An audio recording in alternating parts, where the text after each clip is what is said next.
This video is sponsored by Zaya, the 12-year age Trinidadian rum, which is the official rum of the BOTCL crew. The rum that is sweet but strong at the same time. Always good to go with a good cigar amongst friends. So enjoy Zaya, and now enjoy our video by the BOTCL crew. Love on the million in the dirty hotel with the fan on the ceiling, all for the love of drug dealing, marble floors, gold ceiling, oh what a feeling. Fuck it, I want $1 billion. Jeff Koons balloons, I just want to blow up. Condos in my condos, I want to row up. Christie's with my Missy, live at the moment. What's up, people? It's the BOTCL network right here, coming at you live here from Loafers. We're going to continue these interviews that I'm doing on people about their first time smoking a cigar. We're going to start off with one of the BOTC members, Tim Roy. He going to let you know about the first time he had his smoke. Tim Roy, I want you to elaborate on the people out here in the cigar world about your first time with a cigar. My first time was with you, my man. At one of your great barbecues there in the summertime. Oh yeah, you know how we do it. We got it in together, and of course you had to hit me up with a low grade.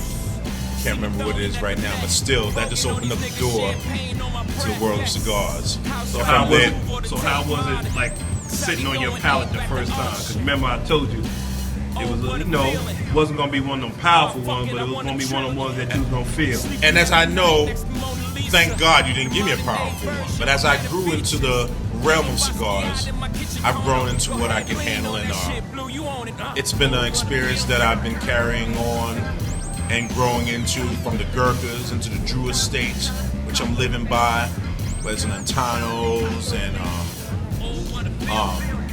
any part of this, or I've just grown into the field now. I'm feeling like a proud pappy right now. Absolutely, man. It's going on almost a full year right now. It's got to be over a year now, baby. Over a year. See, you corrected me.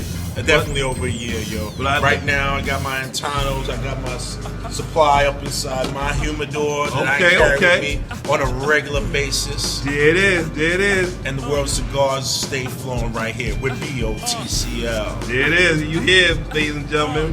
Brothers of Cigar League, we getting in again. See you again. Okay. We back here, still over here at Loafers, here sitting in this storm right now.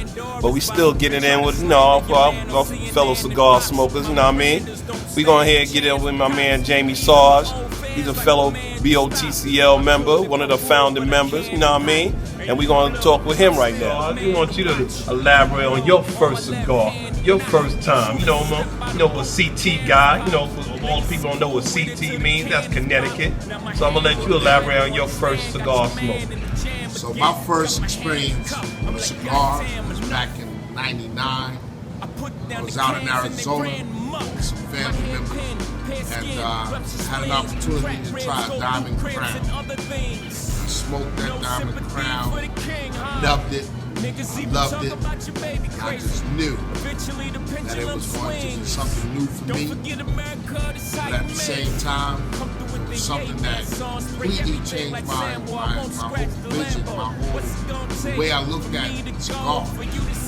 And so from there, I got back home and realizing that Diamond Crowns was really expensive on the East Coast, I realized I had to step down a little bit. But I restarted with the Sancho Panza, and then I worked my way up. That's my history. That's why I love cigars. And I'm smoking a Brick House Mighty doing right now. It's a great stick. Everybody who's listening, who sees this, tell me cigars are truly life-changing. It is. Make sure you go ahead and get you a stick, start out light, and then grow your palate and enjoy cigars. All right. Here. Peace. All right. Yeah, it is. You see it, people. We get it in. BOTCL. We do it hard. BOTCL all day. All day. We see y'all at any event. We will travel. Well, Oh, what a